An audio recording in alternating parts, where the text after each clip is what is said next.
Hello and welcome to Wisconsin in Focus, powered by the Center Square. I'm J.D. Davidson, regional editor for the Center Square. Joining me today is Ben Yount, Wisconsin contributor for the Center Square. Ben, how are things today? We are counting down to the arrival of the political world this July, the Republican National Convention in Milwaukee. Yay! I want no part of it. I just want to go on the record right now, JD. I'm going to be sick those days, so I won't be able to drive into the city and cover it. Maybe you could hire a stringer.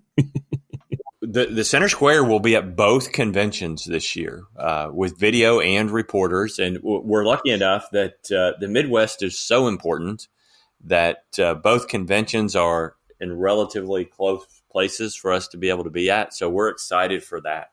On a normal day, you can make it from downtown Chicago to downtown Milwaukee in 2 hours.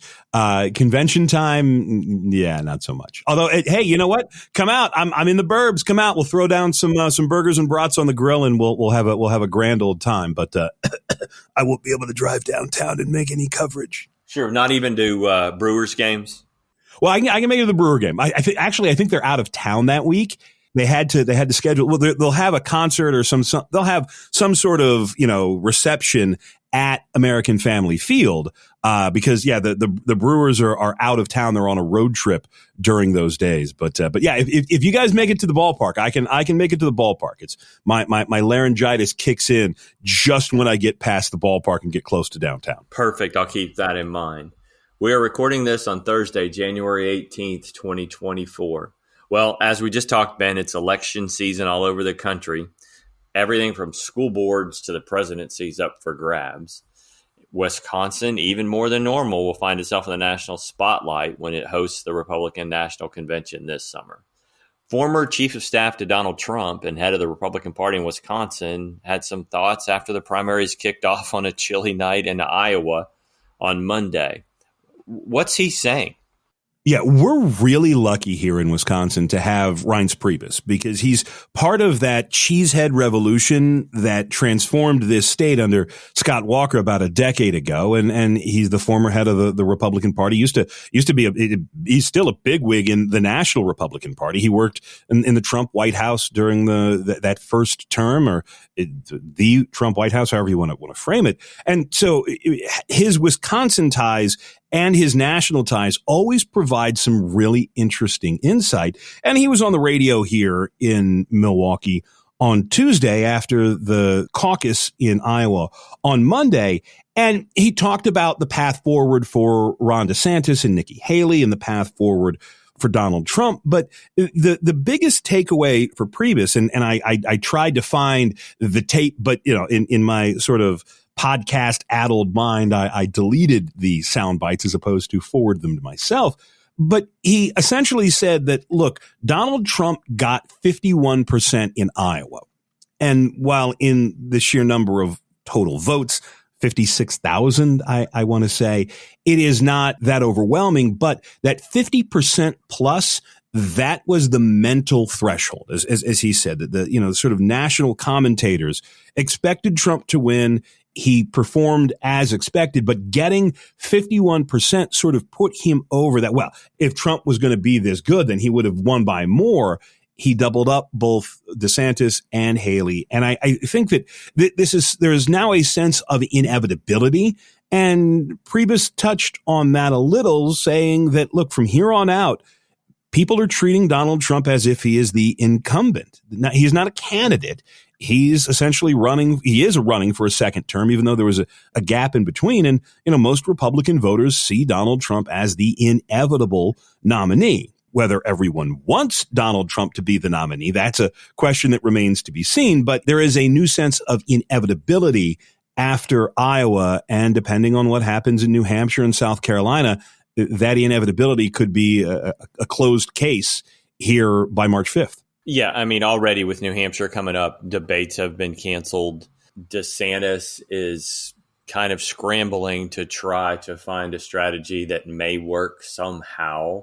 Nikki Haley seems like she's still in it, but not for long. I feel like the things that he said is what everybody's thinking, and no one has just come out and said it yet. Well, and this is what Reince said, was that the path forward for Ron DeSantis is probably closed. That he really just doesn't have a play. Maybe he can finish second in South Carolina. Maybe he can make the case that Donald Trump is facing all of these criminal charges, could be convicted. But, the DeSantis campaign reminds so many people here in Wisconsin of Scott Walker's campaign for president. Scott Walker was a great governor, saved the state of Wisconsin, Republicans were saying back in 2011. And when he ran for president in 2016, it was such a disappointing campaign, because you saw how solid he was here. How he had the answers and he had the policy and he was sharp. And then he got out on the national campaign trail and just fell apart. And Priebus and others who were sort of around at the time have said that was a campaign dominated by consultants, and they were pulling Scott Walker in so many different ways. And they essentially convinced him, hey, what worked in Wisconsin isn't going to work nationally. And look, running up against Donald Trump in 2016, I don't know that anything was going to work nationally. I mean, he was just an absolute juggernaut there. But Priebus said, Nikki Haley's path forward is rallying in New Hampshire, and then she's from South Carolina, so maybe she can do something there. The problem is that, a lot of Nikki Haley's support is not necessarily from Republicans or conservatives. You have some independents, you have some crossovers, you have some people who don't like Donald Trump who back her. But, while there is 1/3 of the Republican base that is absolutely in love with Donald Trump, 2/3 of Republican voters say they'd be open to voting for somebody else. But when you put Nikki Haley on that list, she doesn't really draw a lot of she's got the Never Trumpers, but she doesn't get a lot of other support. And so there is a sense that, barring something huge, it's going to be Donald Trump versus Joe Biden part 2. And look, I think that both national campaigns want that. If Biden runs against another candidate, the real clear polls show he could lose. If Trump runs against another Democrat, polls suggest he could lose. These two guys, it's Rocky and Apollo in Rocky 2, where they hit each other and they both go to the canvas, and one of them is going to make it up to beat the bell. But they sort of almost need each other at this point. That's a great analogy. That's all the time we have. Listeners can keep up with this story and more at thecentersquare.com. For Ben Yount, I'm JD Davidson. Thanks for listening, and please subscribe. Enjoying our podcast? Your reviews help other listeners find our show. Please leave us a review on Apple Podcast, Spotify, or wherever you listen.